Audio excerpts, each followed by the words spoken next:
그래, 대답하지 않아도 돼. 그렇지만 나는 니를 가끔 생각할 거고, 그럴 때 그냥 내가 곁에 있다는 걸 잊지는 마 정도로 말을 거는 것.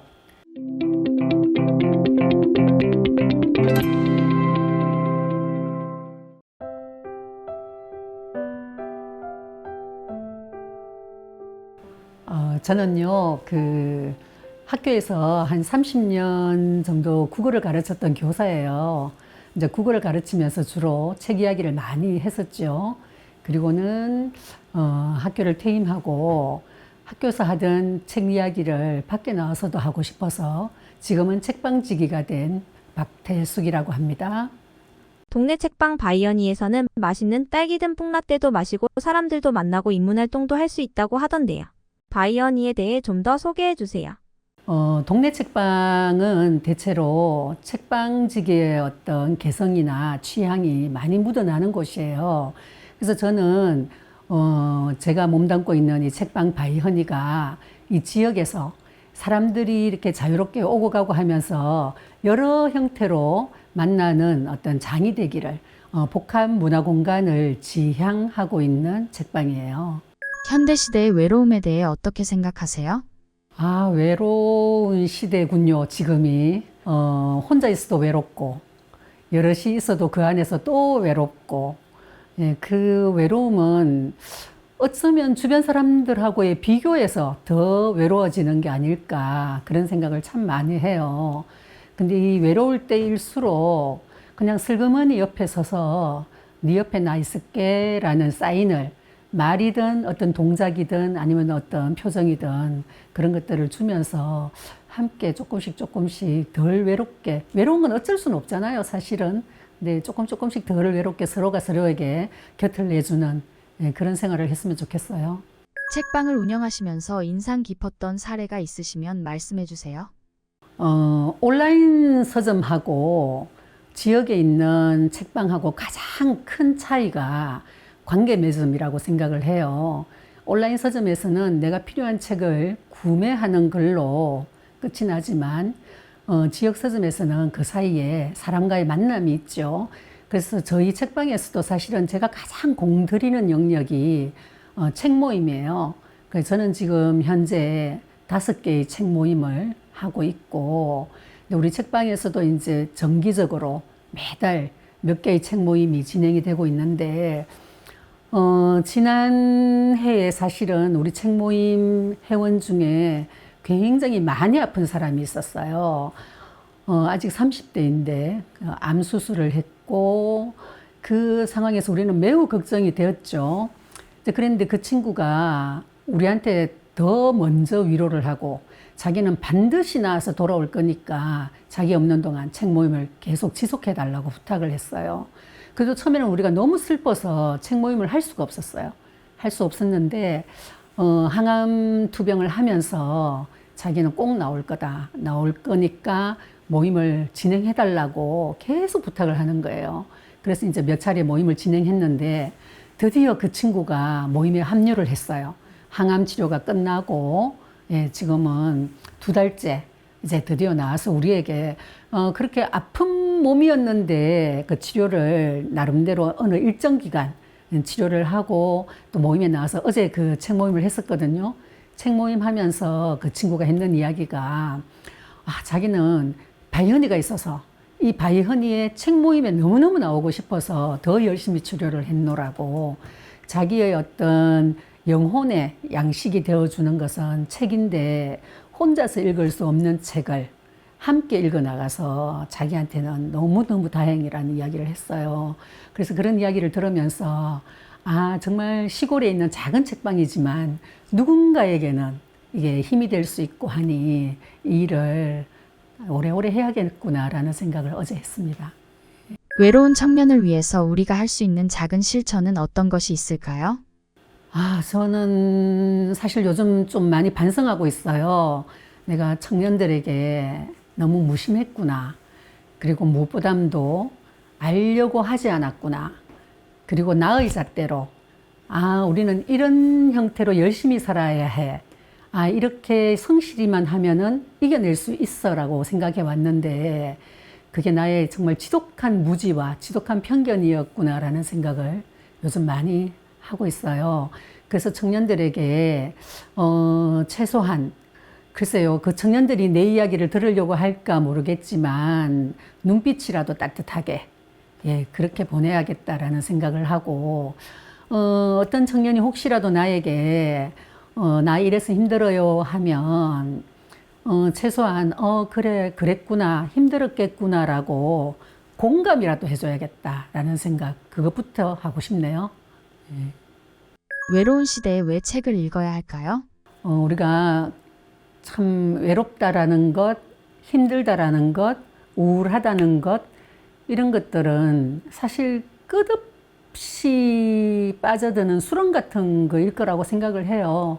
그래서 외롭고 힘든 사람한테 너 책 읽어라 하는 말이 어쩌면 굉장히 공허할 수 있는데 그럼에도 불구하고 슬그머니 작은 책 한 권을 내밀어서 그 책 표지를 열어만 볼 수 있다면 그걸로 어떤 서로가 말문을 트는 계기는 될 수 있지 않을까. 그런 면에서 저는 또 다른 건 제가 잘 모르고 그나마 이제 책은 내 곁에 있으니 내가 쉽게 내밀 수 있으니 저는 청년들에게 그 청년에게 어떤 책이 그나마 책장을 열 수 있을까를 저는 좀 세심하게 살펴보고 모든 책이 모두에게 좋은 것은 아니거든요. 그래서 저런 청년, 저런 상황에 놓인 청년이라면 이런 책 정도는 들여다볼 수 있지 않을까라는 것을 내가 찾아내는 것, 그게 저의 역할일 것 같아요. 청년들에게 추천하고 싶은 활동이 있을까요? 제가 아까 전에 동네 책방은 많은 작고 작은 관계들이 여러 형태로 이어지는 곳이고, 그리고 이제 저희 집은 또 이렇게 시골에 있으니까 공간이 제법 여유가 있어요. 마당도 있고, 작은 방들도 있고. 그래서, 저희 집에 오시면, 저랑 같이 호미를 들고 싶어요. 그래서 마당에 어느 한 기퉁이에서 같이 풀도 좀 뽑고, 시든 꽃도 가위로 좀 자르고 크게 이야기를 나누지 않더라도 등에 따뜻한 햇살을 등에 업고 함께 그런 일을 소소하게 하다 보면 또 뭔가 같이 이렇게 느껴지는 온기가 있지 않을까. 호미를 들고 그리고 난 다음에는 따뜻한 차나 아니면 딸기 듬뿍 라떼를 듬뿍 딸기 넣어서 한 잔 권하고 싶어요. 우리가 우울할 땐 달다구리 앞으로 가면 좋잖아요. 외로운 청년들에게 추천하고 싶은 책이 있으신가요? 마침 어제 책 모임을 했어요. 바로 이 책이거든요. 이 책은 제가 참사 생존자인가요? 라는 책이고 김초롱 작가가 쓴 책이에요. 근데 이 책은 이번 주 토요일에 김초롱 작가가 저희 바이허니에서 이 책으로 북토크를 하기로 했어요. 그래서 어제 이제 우리 바이허니 책 모임에서 이 책을 같이 읽었는데 다들 첫인상은, 이 책에 대한 첫인상은 이태원 참사 생존자가 기록한 이야기. 얼마나 아프고 얼마나 무거울까. 두려워서 책장을 쉽게 넘겨지지 않았대요. 이제 그렇지만 이럴 때 저는 책 모임이 필요하다고 생각해요. 혼자서는 읽을 수 없는 책을 서로가 서로에게 곁을 내주면서 함께 읽는 거죠. 근데 읽다 보니까 이 책 너무 잘 읽어져요. 너무 재밌고 그리고 김초롱 작가가 이 청년 세대가 얼마나 다부진지 저는 이 김초롱 작가의 책을 읽으면서 그동안 기성세대인 제가 청년 세대에게 얼마나 몰랐는가, 얼마나 알려고 하지 않았는가, 그리고 나의 편견으로 재단해왔던가 굉장히 반성했어요. 그리고 미안했어요. 그리고 이 김초롱 작가뿐만 아니라 이 청년 세대들의 이야기를 그들이 쓴 책을 앞으로는 더 많이 읽어야겠다고 생각을 했어요. 그래서 한 권 더 소개를 하자면 안온 작가가 쓴 1인칭 가난이에요.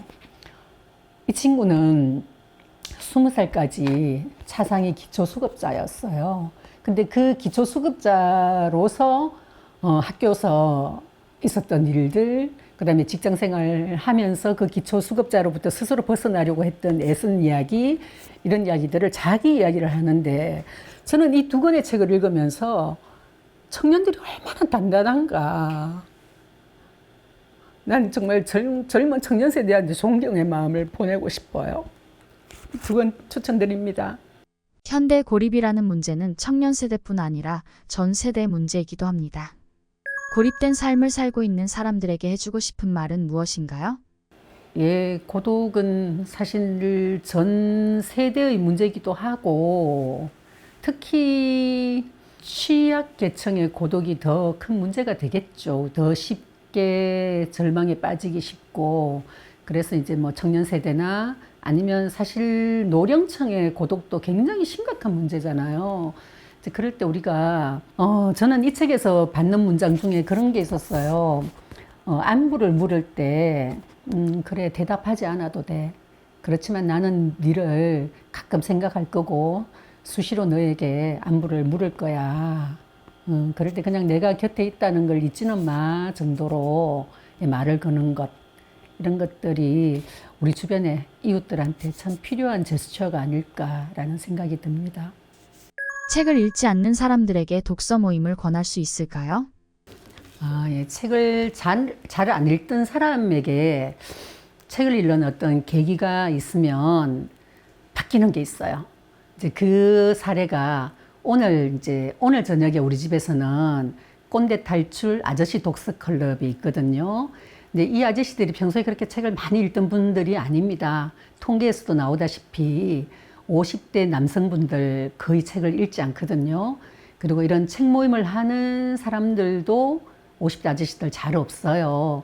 근데 이제 우리 집에 이분들도 책을 평소에 많이 안 읽었는데 지금부터라도 책을 좀 읽고 우리가 꼰대가 좀 덜 되게 꼰대는 꼰대인데 이제 좀 덜 꼰대가 되어보자라는 취지로 모임을 만들었어요. 지금 5년째 꼰대 탈출 아저씨 독서 클럽을 진행하고 있는데 이제 이분들이 이제 어쨌든 이 독서 클럽을 하면서 책을 한 달에 한 권은 책을 읽는다.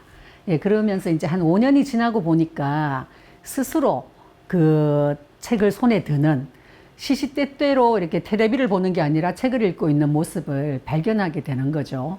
그리고 이제 책에 대해서 질문도 하게 되고 그런 모습을 통해서 그리고 아저씨들은 이제 회사를 다니거나 하여튼 직장 생활을 하면서 굉장히 과제 중심이거든요. 그런데 이제 이런 해야 할 의무사항이 아니라 그냥 해도 되고 안 해도 되는 이런 독서 모임을 쭉 하면서 심리적으로 굉장히 릴렉스 되면서 사람들이 좀 편안하게 되는 것 같아요. 그런 것들이 어떤 혼자서는 읽기 힘들지만 3명, 4명 모여서 우리가 쉬운 것부터 작은 것부터 한번 해볼까 하는 그 모임이 만들어지는 것 자체가 참 중요하다고 생각해요. 그 가운데에 이런 동네 책방이 있고 또 책방지기의 역할이 있겠죠. 직관서가의 강연에 대한 바람이 있으신가요? 예, 그 직관서가에서 이렇게 시리즈로 관계 맺음, 사람이 사람에게 곁을 내주는 것에 대한 고찰 이런 강연을 준비하고 있어서 울산 시민으로서 너무 감사합니다.